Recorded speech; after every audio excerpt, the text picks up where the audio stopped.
بسم اللہ الرحمن الرحیم۔ میں ایک ماں ہونے کی حیثیت سے بہت خوش تھی کیونکہ میں اپنے دونوں بچوں کے فرض سے سبدوش ہو چکی تھی۔ گو کہ میرے بچے یعنی نادیہ اور احسن دونوں ہی دبی سی رنگت کے مالک تھے، لیکن ان کے لیے میں چاند سے ہم سفر ڈھونڈ کر لائی تھی۔ مجھے لگا تھا کہ بیٹی بیاہنے کے ساتھ ہی میں دوسری بیٹی گھر لے آئی ہوں۔ اب میری بہو یعنی فاریہ میری خدمت کرے گی اور میں جائے نماز اور تسبیح سنبھال لوں گی۔ میرے دل کی تمنا پوری ہو گئی تھی۔ میری بیٹی کے گھر سے بھی خیر کی ہی خبر آتی تھی۔ بہو بھی خوب اچھی تھی۔ شادی کے 3 ہفتوں کے بعد ہی اللہ نے نادیہ کی سن لی۔ اس کے امید سے ہونے کی خبر تو ہمارے گھر میں باہر ہی لے آئی تھی۔ احسن خوش سا پھرتا تھا۔ میں بھی پہلی بار دادی بننے جا رہی تھی تو بہت خوش تھی۔ اللہ اللہ کر کے وقت گزرا اور ہمارے گھر میں ننھی سی پری آ گئی۔ میں نے اس کا نام پریشے رکھا تھا۔ پری کی پیدائش کو 2 ہفتے ہو گئے تھے مگر ابھی تک فاریہ اسے دیکھنے نہیں آئی تھی۔ میں نے کال کر کے اس کی خبر لی تو وہ پھوٹ پھوٹ کر رو دی۔ اس نے بتایا کہ جب سے پری کی پیدائش ہوئی ہے اس کے گھر میں طوفان بپا ہے۔ وہ اس سے یہی سوال کرتے ہیں کہ وہ ابھی تک امید سے کیوں نہیں ہوئی۔ مجھے بڑا غصہ آیا تھا۔ اگلے دن میں چادر اوڑھ کر فاریہ کے گھر پہنچ گئی۔ میں نے اس کی ساس اور میاں احمد کو خوب کھری کھری سنائی کہ یہ تو اللہ کے کام ہیں، وہ کیوں میری بچی کو زچ کر رہے ہیں۔ فاریہ نے بتایا تھا کہ اس دن کے بعد سے اس کے گھر کے حالات اچھے ہو گئے ہیں، مگر اس کی آواز سب کچھ بتا دیتی تھی کہ میری نازوں سے پلی بیٹی پہ کیا کیا گزر رہی ہے، وہ کیا کیا سہ رہی ہے۔ پری 7 ماہ کی ہوئی تو نادیہ نے پھر سے امید سے ہونے کی خبر سنا دی۔ اس بار میں یہ خبر سن کر خوش نہیں ہوئی تھی۔ مجھے اپنی بیٹی کی فکر ستا رہی تھی۔ خیر وہی ہوا جس کا ڈر تھا۔ یہ خبر سنتے ہی فاریہ کے گھر میں پھر لڑائی جھگڑا شروع ہو چکا تھا۔ اس کی ساس نے تو فاریہ کو بانجھ ہونے کا خطاب ہی دے ڈالا تھا۔ میں دن رات اپنی بچی کے لیے دعائیں مانگتی تھی مگر شاید میری دعاؤں میں ہی اثر نہیں تھا۔ پیدر پہ نادیہ نے 3 صحت مند بچیوں کو جنم دیا تھا۔ اب میں اسے کھچی کھچی سے رہتی تھی۔ اپنی بیٹی کی محرومی کا بدلہ اس سے لینے لگی تھی۔ میں نے اسے ڈپٹ کر کہا، بی بی ذرا بریک لگاؤ، ہمیں لڑکیوں کی کرکٹ ٹیم نہیں چاہیے۔ ایک ناتھ پوری 3 بیٹیاں کیسے پالے گا میرا احسن؟ میری باتیں سن کر میری بہو بھی آگے سے بول پڑی، اللہ کی دین ہے امی جی، اللہ کا شکر ہے اس نے بیٹیاں دی ہیں، میں نے تو لوگوں کو بیٹی کے لیے بھی ترستے دیکھا ہے۔ میں اس کا اشارہ خوب سمجھ رہی تھی۔ میرا دل چھلنی ہو گیا مگر میں خاموش ہی رہی تھی۔ فاریہ کی زندگی اجیرن بن گئی تھی۔ نادیہ نے 4تھے بچے کی خبر سنائی تو فاریہ کے سسرال سے یہ خبر آ گئی کہ وہ اسے طلاق دے کر چلتا کریں گے۔ اس کی ساس نے دھکے مار مار کر فاریہ کو گھر سے نکال دیا تھا۔ میں اور میری بیٹی سارا دن روتے رہتے تھے۔ میں بس یہ چاہتی تھی کہ میری بچی کا گھر نہ اجڑے۔ مجھے بس ایک ہی ترکیب سوجی تھی۔ میں نے نادیہ کے آگے جھولی پھیلا دی کہ وہ اپنی ہونے والی اولاد فاریہ کی گود میں ڈال دے۔ میری بات سن کر وہ تو بدک ہی گئی۔ بولی، میں تو ایسے نہیں کر سکتی، کوکھ سے جنے کو میں کیوں دوں؟ مجھے بھی غصہ آ گیا۔ میں نے کہا، تم نے لڑکیوں کی قطار ہی لگانی ہے، ایک میری فاریہ کو دے دو گی تو کیا ہو جائے گا؟ میری روز کی اس بات سے وہ بھی تنگ آ چکی تھی۔ فاریہ کی طرف دیکھ کر بولی، شکر ہے لڑکیاں ہیں، بے اولاد تو نہیں ہوں نا، نہ ہی کسی کے آگے ہاتھ پھیلا رہی ہوں۔ اتنا ہی شوق ہے اس بانجھ کو اولاد کا تو یتیم خانے سے لے لے، میری بیٹیوں کو کیوں نظر لگا رہی ہے، نظر باز کہیں کی۔ نادیہ کی باتیں سن کر میری بچی ڈھہ سی گئی تھی۔ وہ بس چپ چاپ آنسو بہاتی رہی تھی۔ 2 دن سے اس نے کچھ نہیں کھایا، بس روتی ہی رہی۔ مجھے بار بار کہتی، امی بھابھی کو اللہ سے ڈر نہیں لگا، ایسی باتیں کرتے ہوئے وہ کسی کو کچھ دیتا ہے تو لے بھی لیتا ہے، اللہ کیا پتا اس کو کتنی بڑی سزا دے۔ مجھ سے اپنی بیٹی کی یہ حالت دیکھی نہیں جا رہی تھی۔ میں نے اسے کہا کہ اپنے سسرال فون کر کے انہیں یہ خبر دو کہ تم امید سے ہو۔ وہ حیران ہوئی تو میں نے تسلی دی کہ میں جانوں اور میرا کام۔ وہ بھی طلاق سے ڈرتی تھی، تبھی اپنے شوہر کو فون کر کے کہا کہ وہ امید سے ہے۔ اگلے ہی دن فاریہ کی ساس اور شوہر مٹھائی کے ٹوکرے لے کر ہمارے گھر آ گئے تھے۔ مٹھائی پورے محلے میں بانٹی گئی تھی۔ وہ فاریہ کو اپنے ساتھ لے گئے تھے۔ یوں ہی وقت گزرتا گیا اور نادیہ کے دن قریب لگنے لگے۔ میں نے اسے کہہ دیا تھا کہ اس بار وہ ہاسپٹل نہیں جائے گی، گھر میں ہی بچہ جنے گی اور اس کا کیس میں خود کروں گی۔ فاریہ نے بہت احتجاج کیا، احسن کو بھی آگے کیا، مگر میں نے ان کی ایک نہ سنی۔ 8واں مہینہ لگا تو میں نے فاریہ کو بھی اپنے پاس ہی بلا لیا تھا۔ وہ بھی ماں بننے کی ایکٹنگ کر کر کے تنگ آ چکی تھی۔ یوں وقت گزرتا گیا۔ ایک دن ایسے ہی نادیہ کی طبیعت خراب ہو گئی۔ اس کو میں ایک کمرے میں لے گئی۔ کیس میں نے خود کیا کیونکہ مجھے اس کام کا تجربہ تھا۔ نادیہ کو میں نے بے ہوشی کا انجیکشن لگا دیا تھا۔ جیسے ہی اس نے بچے کو جنم دیا وہ بے ہوش ہو گئی۔ میں نے بڑی تسلی سے بچہ اٹھایا۔ یہ دیکھ کر بہت خوش ہوئی کہ اس بار نادیہ نے بیٹے کو جنم دیا تھا۔ واہ، میری فاریہ کی تو قسمت ہی بہت اچھی نکلی۔ میں زیر لب مسکرا دی تھی۔ میں نے بچے کو نہلایا دھلایا، ماں کے ساتھ لگا کر اس کا پیٹ بھرا۔ اب میں بچے کو فاریہ کے پاس لے گئی اور بولی، یہ پکڑ اپنی اولاد۔ بچے کو دیکھ کر فاریہ تڑپ سی گئی تھی۔ اس نے بچے کو بڑی عقیدت سے تھاما تھا۔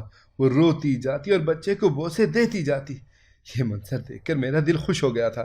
نادیہ ابھی تک بے ہوش تھی۔ مجھے کل کسی نے بتایا تھا کہ گلی کی نکڑ پر ایک کتیا نے 8 بچے دیے ہیں۔ میں ادھر ہی چلی گئی۔ کتیا لیٹی آرام کر رہی تھی۔ بچے ماں کا دودھ پی رہے تھے۔ 7 بچے ایک جیسے تھے، جبکہ ایک بچہ سب سے مختلف تھا۔ وہ سفید رنگ کا تھا، باقی 7 بھورے سے تھے۔ میں نے آنکھ بچا کر سفید بچہ اٹھا لیا۔ اس کو چادر کے نیچے چھپا کر میں اپنے گھر لے آئی تھی۔ میں نے وہ بچہ نادیہ کے ساتھ لٹا دیا۔ وہ بھی ہوش میں آنے ہی والی تھی۔ وہ جیسے ہی ہوش میں آئی میں چلا پڑی، مبارک ہو نادیہ بیگم، تم نے تو ایک کتے کے بچے کو جنم دیا ہے۔ میری بات سن کر وہ کانپ سی گئی تھی۔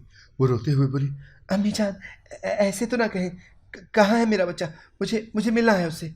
وہ ابھی بات کر ہی رہی تھی کہ احسن بھی گھر آ گیا۔ وہ بڑا گھبرایا ہوا تھا۔ بولا، امی سب خیر سے ہو گیا؟ میں احسن کے گلے رکھ کر رو پڑی تھی۔ وہ بھی گھبرا گیا کہ نہ جانے کیا ہو گیا۔ میں نے اسے رو رو کر بتایا کہ تمہاری بیوی نے کتے کو جنم دیا ہے۔ احسن کو شدید دھچکا لگا تھا۔ اس نے نادیہ کے بستر کی طرف دیکھا، وہاں سفید رنگ کا چھوٹا سا کتا پڑا تھا۔ نادیہ پھوٹ پھوٹ کر روتی تھی۔ تبھی فاریہ کی دردناک آواز گونجی تھی، امی میری طبیعت خراب ہو رہی ہے۔ میں نے احسن کی طرف دیکھ کر کہا کہ دعا کرو اب سب خیر ہو، فاریہ پر نادیہ کی طرح اللہ کا عذاب نہ نازل ہو۔ میری بات سن کر نادیہ چیخیں مار مار کر رونے لگی تھی۔ میں نے بہو کا کیس گھر میں کیا ہے تو بیٹی کا بھی گھر میں ہی کروں گی۔ میں اتنا کہہ کر فاریہ کے کمرے میں چلی گئی۔ وہ بچے کو لیے ٹہل رہی تھی۔ اس نے بتایا کہ بچے کو شدید بھوک لگی ہے۔ میں جلدی سے اسٹور پر جا کر ڈبے والا دودھ لے آئی۔ میں اور فاریہ بہت خوش تھے۔ بیچ بیچ میں فاریہ درد بھری آواز نکال دیتی تھی تاکہ کسی کو ہم پر شک نہ ہو۔ 2 گھنٹے بعد میں خوش باہر آ گئی تھی۔ احسن کو مبارک دی کہ وہ خیر سے ماموں بن گیا ہے۔ میں نے بتایا کہ فاریہ نے صحت مند سے بچے کو، بیٹے کو جنم دیا ہے۔ احسن بس اپنی بیوی کو گھور کر رہ گیا تھا۔ میں نے فاریہ کے سسرال میں بھی خبر دے دی تھی، وہ تو سر کے بل چلے آ رہے تھے۔ میں نادیہ کے کمرے میں گئی تو وہ کتے کے بچے کو گلے سے لگائے رو رہی تھی۔ اس کو روتا دیکھ کر مجھے بڑا سکون ملا تھا۔ میں نے دل میں سوچا کہ تم نے میری بیٹی کو رلایا تھا، لو میں نے تم کو رلا دیا۔ میں آگے بڑھی اور نفرت سے ان دونوں کو دیکھ کر پوچھا کہ یہ خبر چھپانی ہے یا بتانی ہے؟ بولی چھپانی ہے۔ میں کمرے سے باہر آ گئی اور احسن کو بھی سب سمجھا دیا تھا۔ فاریہ کے سسرال والے آئے، وہ بہت خوش تھے۔ نادیہ کا پوچھنے لگے تو میں نے کہہ دیا کہ کچھ ہی دنوں تک اس کی طرف سے بھی خوشخبری متوقع ہے، اسی وجہ سے وہ بیڈ ریسٹ پر ہے۔ پھر یہی خبر میں نے محلے میں بھی پھیلا دی تھی کہ پہلا بچہ تھا، اس لیے فاریہ کو میں نے کچھ دنوں کے لیے اپنے ہی پاس رکھ لیا تھا۔ 5-6 دن بعد میں نے محلے میں خبر دے دی کہ نادیہ نے مردہ بچے کو جنم دیا تھا۔ بچے کی آخری رسومات ہاسپٹل والوں نے ہی ادا کر دی تھیں۔ محلے کی عورتیں آتی تو نادیہ گلے لگ لگ کر ان کے ساتھ روتی تھی۔ نادیہ نے فاریہ سے بھی ہاتھ جوڑ کر معافیاں مانگی تھی۔ وہ یہی کہتی تھی کہ مجھے تمہاری بد دعا لگ گئی ہے۔ فاریہ نے بیٹے کا نام حیدر رکھا تھا۔ ایک دن نادیہ نے حیدر کو اکیلا پا کر اپنی گود میں اٹھا لیا، اس سے خوب پیار کیا۔ فاریہ اچانک سے آ گئی، اس نے حیدر کو نادیہ سے چھین لیا۔ آج کے بعد میرے بیٹے کو اپنے ناپاک ہاتھ مت لگانا، آئی سمجھ؟ نادیہ پہروں روتی رہی تھی۔ فاریہ اپنے گھر جانے لگی تو اس نے کسی کی بھی پرواہ کیے بغیر حیدر کو گود میں لے کر خوب پیار کیا۔ پھر حیدر واپس فاریہ کو تھما کر بولی کہ حیدر کے صدقے مجھے معاف کر دو، تو معاف کر دو گی تو اللہ بھی مجھے معاف کر دے گا۔ ہمارے گھر کے حالات عجیب سے ہو گئے تھے۔ سارا دن نادیہ کتے کو جھولے میں ڈال کر لوریاں سناتی۔ اپنی بیٹیوں کو بھی اس نے فراموش کر دیا تھا۔ گھر کی صفائی ستھرائی نہ کرتی، دوپہر کا کھانا کبھی رات کو بنتا تو کبھی بنتا ہی نہیں۔ بچیاں بھوک سے بلکنے لگتی تو میں ہی انہیں کچھ بنا کر دے دیتی۔ ایک دن احسن کی سب سے چھوٹی بیٹی نے کتے کو لات ماری، وہ گھبرا گیا۔ اتنی سی بات پر نادیہ نے اسے مار مار کر ادھموا کر دیا تھا۔ میں نے ہی بیچ بچاؤ کیا۔ شام میں جب احسن آیا تو میں نے اسے صاف صاف بتا دیا کہ اس کی بیوی اب میرے اختیار میں نہیں ہے۔ کتے کی پیدائش کا جب سے واقعہ ہوا تھا احسن نادیہ سے کھینچا کھینچا سا رہتا تھا۔ میری ذرا سی بات سن کر وہ تو بھڑک ہی گیا۔ اس نے نادیہ کو چوٹی سے پکڑ کر خوب مارا اور کہا کہ میں اس عورت کو رکھنا ہی نہیں چاہتا، اس نے تو میرے نام پر کلنک لگا دیا ہے، اسے اور اس کی بیٹیوں کو تو مر ہی جانا چاہیے۔ مجھے نادیہ کی حالت دیکھ کر اب ترس آنے لگا تھا، مگر جب میں اپنی بیٹی فاریہ کو سسرال میں خوش باش دیکھتی تو بس خاموشی ہو جاتی۔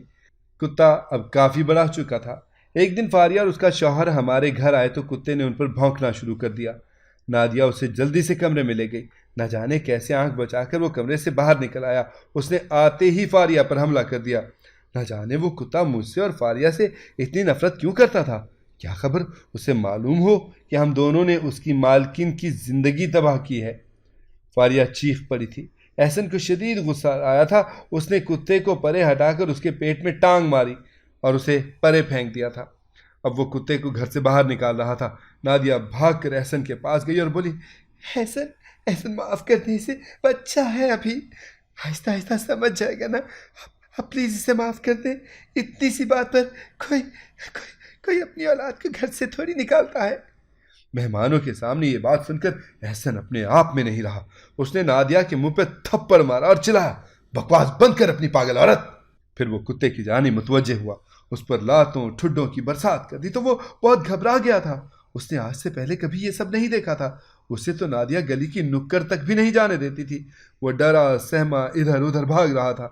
احسن نے کتے کو گھر سے نکال کر دروازہ بند کر لیا۔ نادیہ دیوانہ وار باہر کو لپکی، مگر احسن نے اسے آگے بڑھنے نہیں دیا۔ وہ ادھر ہی بیٹھ کر دہائیاں دینے لگی تھی، ہائے میرا بیٹا، اسے کوئی تو بچا لو، میرا بیٹا، ہائے میرا بیٹا۔ اس کی ایسی باتیں سن کر احسن سچ ہو گیا۔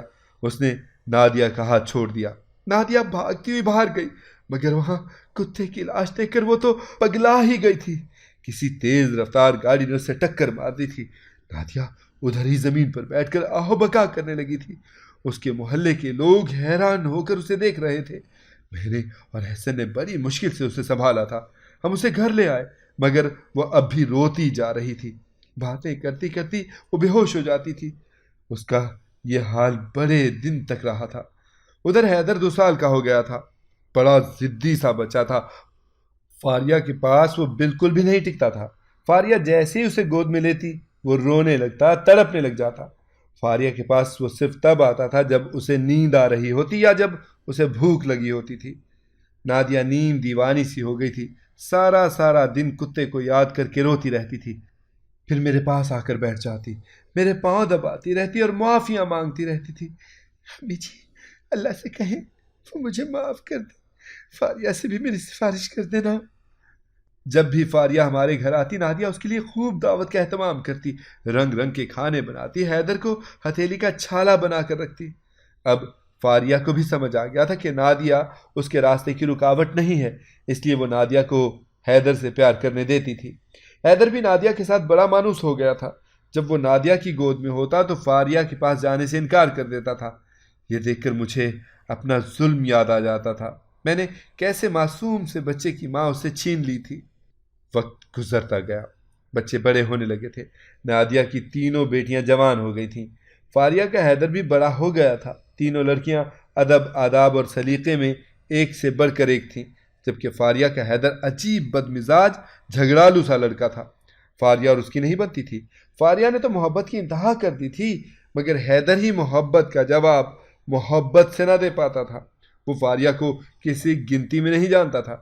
رات دیر سے گھر آتا، جب فاریہ پوچھتی تو وہ لڑ پڑتا کہ میں چھوٹا بچہ نہیں ہوں، اس لیے مجھ سے ایسے سوالات نہ پوچھے جائے۔ حیدر تعلیم میں بھی اچھا تھا، اس کی احسن کے ساتھ بھی بہت دوستی تھی۔ احسن حیدر کو بہت پسند کرتا تھا۔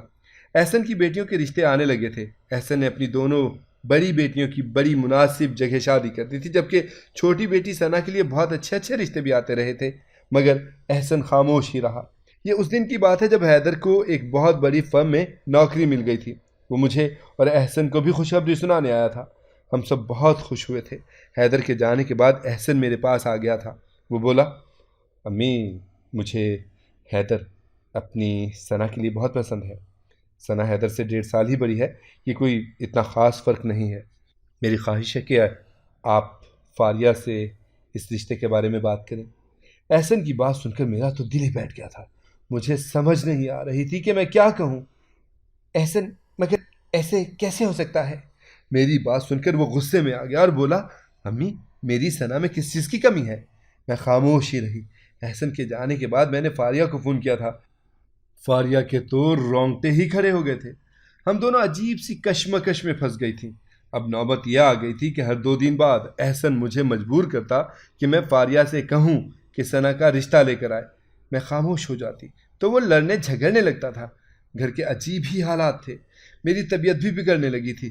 مجھ پر بڑھاپے نے حملہ کر دیا تھا۔ موت صاف نظر آتی تھی۔ میں چلنے پھرنے سے بھی قاصر تھی۔ احسن میرے سامنے چلاتا تھا تو میں سوچتی تھی کہ اپنے ضمیر پر پڑا بوجھ اتار کر پھینک دوں، مگر پھر مجھے اس بات کا خوف ستاتا تھا کہ کہیں احسن مجھے گھر سے باہر ہی نہ پھینک دے۔ کبھی قبر یاد آتی۔ یوں میں دین اور دنیا کے بیچ پھنس کر رہ گئی تھی۔ لیکن مجھ جیسی موقع پرست عورت نے ایک بار پھر سے دنیا کو چن لیا تھا۔ میں نے فاریہ کو فون کر کے کہہ دیا تھا کہ وہ حیدر کا رشتہ ثنا کے لیے لے آئے۔ وہ بھی مجھ پر برس پڑی تھی۔ امی، آپ کتنی خود غرض عورت ہیں۔ آپ نے مجھ سے کتنا بڑا گناہ سرزد کروایا ہے۔ اب آپ چاہتی ہیں کہ ایک بار پھر سے میں اتنا گھٹیا کام کروں؟ نہ، مجھ سے یہ نہیں ہو پائے گا۔ فاریہ کی باتیں سن کر میری آنکھیں کھل گئی تھیں۔ اس اولاد کے لیے ہی میں نے اپنی آخرت خراب کی تھی اور اب یہی اولاد مجھے قصوروار ٹھہرا رہی تھی۔ میں نے بھی غصے میں کہہ دیا کہ ٹھیک ہے، پھر بڑھاپے کی طلاق کے لیے تیار ہو جاؤ۔ وہ بھی رو دی تھی۔ چند دنوں بعد فاریہ حیدر کا رشتہ ثنا کے لیے لے آئی تھی۔ احسن نے جھٹ سے ہاں کر دی تھی اور اگلے جمعے نکاح کی تاریخ بھی دے ڈالی تھی۔ اس غم نے تو مجھ پر سانس لینا بھی حرام کر دیا تھا۔ میں سارا دن پڑی روتی رہتی تھی۔ مجھے دوزخ کی آگ اپنے 4 سو دکھائی دیتی تھی۔ اللہ اللہ کر کے جمعے کا دن بھی آ گیا تھا۔ پنڈال سج چکا تھا۔ مولوی صاحب بھی نکاح پڑھوانے کے لیے اسٹیج پر موجود تھے۔ جیسے ہی انہوں نے نکاح پڑھنا شروع کیا، میں چلا اٹھی، نہیں، یہ نہیں ہو سکتا، یہ نکاح جائز نہیں ہے۔ سب میری طرف حیرت سے دیکھ رہے تھے۔ احسن چلا اٹھا، آخر کیوں؟ میں نے ڈوبتے دل کے ساتھ کہہ دیا، کیونکہ بہن بھائی کا نکاح جائز نہیں ہے۔ مجمع میں ایک شور گونج اٹھا تھا۔ کون بہن بھائی؟ میں نے روتے ہوئے سب سچ بتا دیا تھا۔ حیدر ثنا کا بھائی ہے۔ حیدر کی پیدائش کے وقت میں نے نادیہ کی گود میں کتا ڈال کر کہا تھا کہ تم نے اسے جنم دیا ہے۔ ایسے میں صرف فاریہ کو طلاق سے بچانے کے لیے میں نے کیا تھا۔ ایک دم سے پورے پنڈال کا ماحول ہی بدل گیا تھا۔ ہر کوئی مجھے نفرت بھری نظروں سے دیکھ رہا تھا۔ نادیہ رونے لگی تھی۔ ہچکیوں کے درمیان وہ بس اتنا ہی بولی تھی کہ اس چیز کا حساب میں روزے کیا مت لوں گی۔ فاریہ کا شوہر آگے بڑھ کر بولا، آپ نے جس طلاق سے بچانے کے لیے اتنا گھناؤنا کھیل کھیلا تھا وہ اب دے دیتا ہوں۔ اس نے فاریہ کو ادھر کھڑے ہی طلاق دے ڈالی تھی۔ احسن نے مجھے گھر سے نکال دیا تھا۔ میں اور فاریہ دارالامان آ گئی تھیں۔ ہمیں پتہ چلا تھا کہ حیدر بہت ڈسٹرب ہو گیا ہے اس واقعے کے بعد۔ میں اور فاریہ سارا دن ایک دوسرے سے لڑتی رہتی تھی۔ ہم دونوں ایک دوسرے کو قصوروار ٹھہراتی تھیں۔ ہم دونوں نے نادیہ کے ساتھ برا کیا تھا۔ قسمت نے ہمارے ساتھ برا کر دیا تھا۔ ہم دونوں خالی ہاتھ غیر کے در پر پڑی اپنی موت کا انتظار کر رہی ہیں۔ اگر آپ کو ہماری کہانی پسند آئی ہے تو اسے لائک کریں، شیئر کریں اور ہمارے چینل کو سبسکرائب کریں۔ اگلی کہانی تک کے لیے اجازت دیجیے۔ اللہ حافظ۔